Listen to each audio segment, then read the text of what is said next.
Eph'siyim chapter 4. I call upon you, therefore, I, the prisoner of the Master, to walk worthily of the calling with which you were called, with all humility and meekness, with patience, bearing with one another in love, being eager to guard the unity of the Spirit in the bond of peace. One body and one Spirit, as you also were called, in one expectation of your calling, one Master, one belief, one immersion, one Yah, and Father of all, who is above all, and through all, and in you all. But to each one of us favor was given according to the measure of the gift of Messiah. That is why it says, when he went up on high, he led captivity captive and gave gifts to men. But what does he went up mean, except that he also first went down into the lower parts of the earth? He who went down is also the one who went up, far above all the heavens to fill all. And he himself gave some as emissaries, and some as prophets, and some as evangelists, and some as shepherds and teachers, for the perfecting of the set apart ones, to the work of service, to a building up of the body of the Messiah, until we all come to the unity of the belief and of the knowledge of the Son of Yah,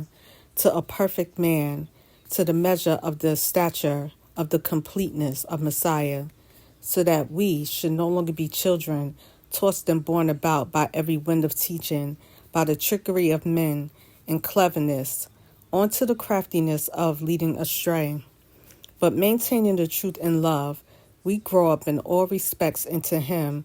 who is the head, Messiah, from whom the entire body joined and knit together by what every joint supplies, according to the working by which each part does its share, causing growth of the body for the building up of itself in love. So this I say, and witness in the Master, that you should no longer walk as the nations walk, in the futility of their mind, having been darkened in their understanding, having been estranged from the life of Yah, because of the ignorance that is in them, because of the hardness of their heart, who, having become callous, have given themselves up to indecency, to work all uncleanness and greediness. But you have not so learned Messiah, if indeed you have heard him, and were taught by him, as truth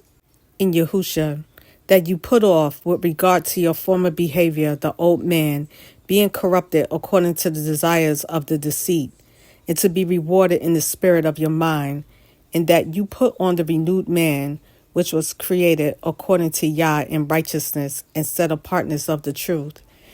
Therefore, having put off the false, speak truth, each one to his neighbor, for we are members of one another. Be wroth, but do not sin. Do not let the sun go down on your rage, nor give place to the devil. Let him who stole steal no more, but rather let him labor, working with his hands what is good, so that he has somewhat to share with those in need. Let no corrupt word come out of your mouth, but only such as is good for the use of building up, so as to impart what is pleasant to the hearers. And do not grieve the set-apart Spirit of Yah, by whom you were sealed for the day of redemption. Let all bitterness and wrath and displeasure and uproar and slander be put away from you, along with all evil. And be kind towards one another, tender-hearted, forgiving one another, as Yah also forgave you in Messiah.